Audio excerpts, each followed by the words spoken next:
Сәлем баршаларыңызға. Қалайсыздар? Жақсыздар ма? Аман есенсіздер ма?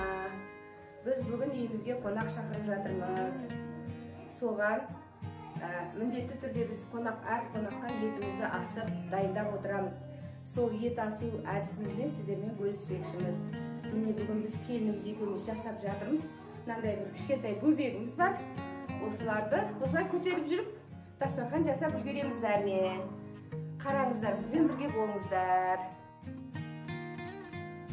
Міне мамам қонақтарға арналған етті орын-орынмен қойып, екі астауымызға бөліп салып жатыр. Қазымызды, қарнымызды барлығын бөліп салып жатыр.